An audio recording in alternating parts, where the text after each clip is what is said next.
Hi guys, Ooh. It's your favorite music, the Siren Sims, back at it again with another Create a Sim, CAS Cartoons, Kim Possible Edition. I hope you like the intro. Before this, I spent a while trying to find clips that worked together so I would not get copyright. Hopefully I didn't get copyright. If anything, it'll just be a little shorter than the 20 seconds I was able to clip together. So this is a special.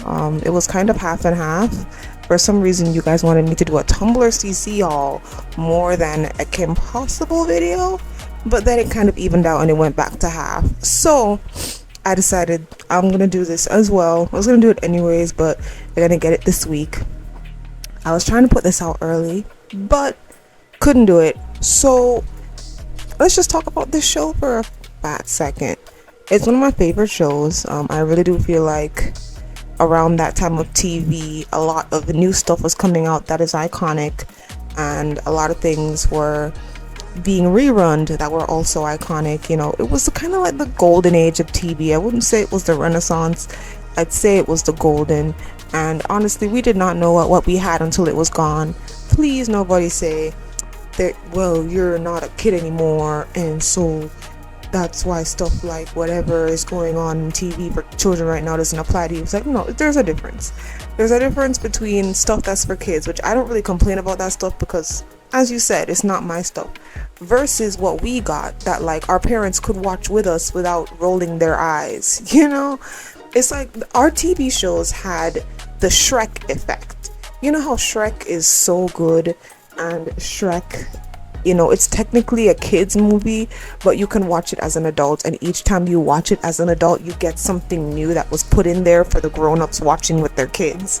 And as each movie went on, it got a little bit riskier with some of the adult jokes, but it was still technically movies for children. Like our kids shows had that effect. You know, Kids Next Door, Powerpuff Girls, American Dragon Jake Long, Kim Possible, Danny Phantom, Jimmy Neutron. We had SpongeBob in the beginning. I don't know why it's still going on, but it is.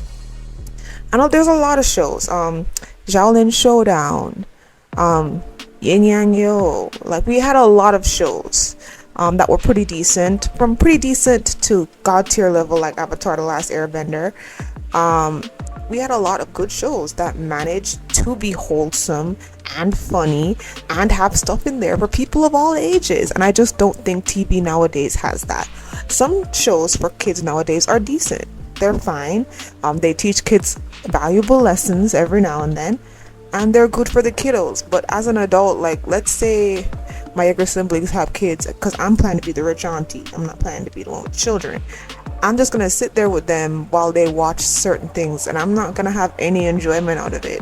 If you want my personal opinion, and nobody asked for it, there was a level of it where it was like, okay, the last renaissance of decent kids TV, in my personal opinion, just me acting all highbrow like I know anything, was like Bubble Guppies, the Fresh Beat Band.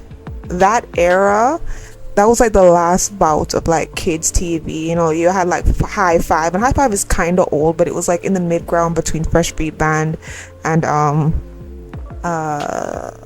Bubble Guppies. I think those were shows that's like, hey, you know, if you're an auntie or you have younger siblings, you could sit down while you're on your phone and every now and then look up, and they had very good music. I think that's what separated it. Like, even if the storylines were dumb and it was like, we're just for kids, like there's nothing even here for adults, the music was good. High Five, Fresh Beat Band, and Bubble Guppy music, man, those were good, and they weren't like cringy either. Like, it's, you know, like how Backyardigans has iconic songs and people in their 20s, like 25-year-olds and up, can like sing Bubble Guppies unapologetically. Like, that's what that music was, and that was Bubble Guppies, and that stuff came out after Backyardigans was already over at the time. So that was kind of like the last renaissance of like that level of kid content. Now it's just like, yeah, okay, it's okay. But I'm not gonna hit on it though. This just to say, Kim Possible came out around that golden age, and it's one of those shows I always go back to. It's one of those shows I always enjoy. I enjoy the writing, I enjoy the way it was paced, and it's not the most perfect show ever, but there are things that I like in this show that I don't normally like in other shows. Like, I was speaking about The Summer I Turned Pretty the other day, and how I like Jeremiah with Belly, because of the way that their friendship had developed. And what I kept coming back to was Kim and Ron, and how much I enjoyed how their relationship developed and how that came together as a concept. So, you know, for me, I really wanted to do this because as long as I love the cartoon, I'm going to do it. But I wanted to make Kim and Ron, so I did that. So you're gonna get a Ron video. You're gonna get a Ron video. Do not worry about it. Ron's my best work. I don't fully like how he looks in game, but he doesn't look bad. He just doesn't look exactly how he looked in CAS. I don't know why that is. Maybe one of these days when I get a better computer, God willing, people will start to look. Well, that's not true. Everything always looks different in CAS than it does in game, but he looks great, and he looks cute in game too, so mission accomplished. But I had to do Kim justice, and you know what I say, I'm not in the business of making ugly Sims. I'm also always saying that I have to do this certain character justice by making their boyfriend attractive. I just had to do it, okay? Because in cartoons, a lot of things can be left up to the imagination.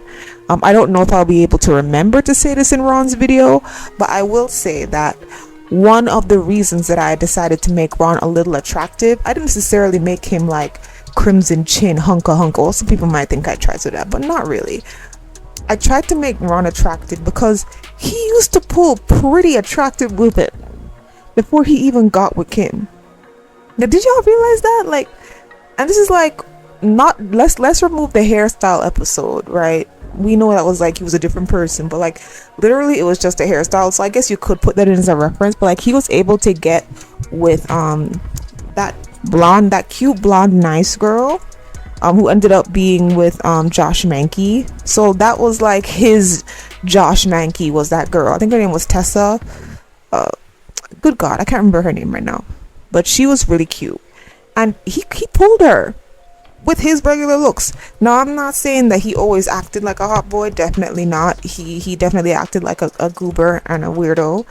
But I think he had a nice slender face, cute features, high cheekbones. You know, I think he was stealth cute.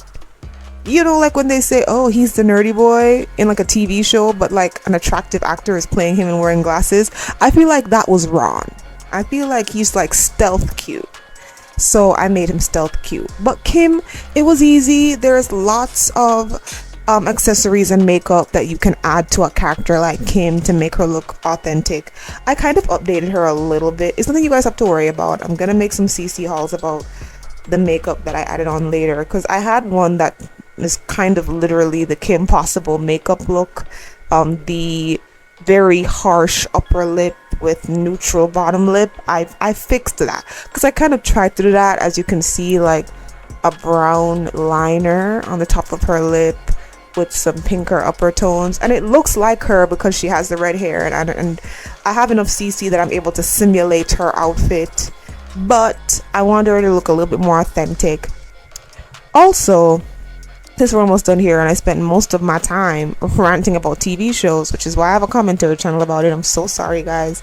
At the end there will be another showcase. It's very special.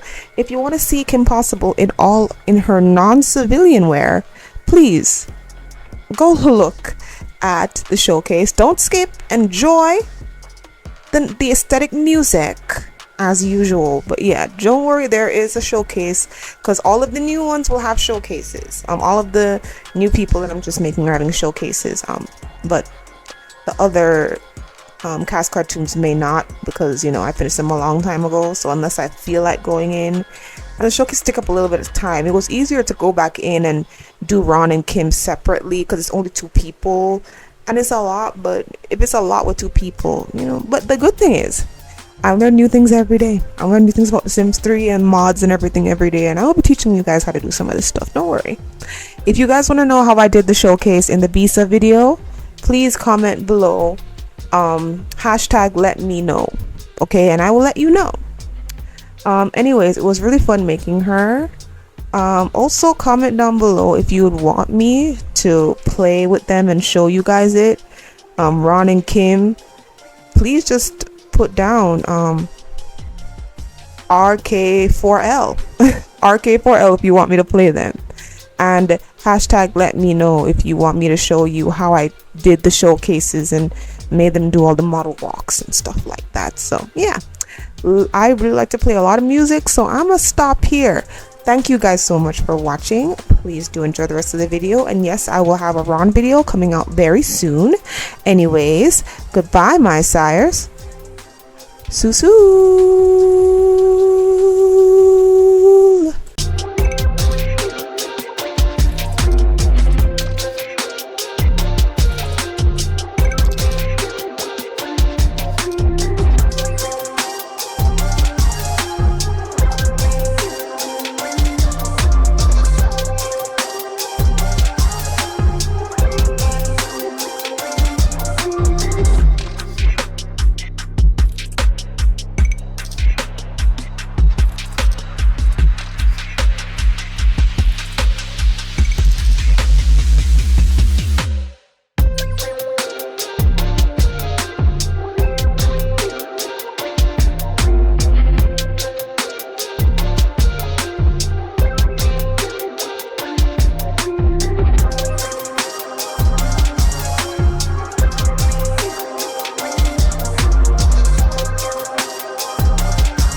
Mm-hmm.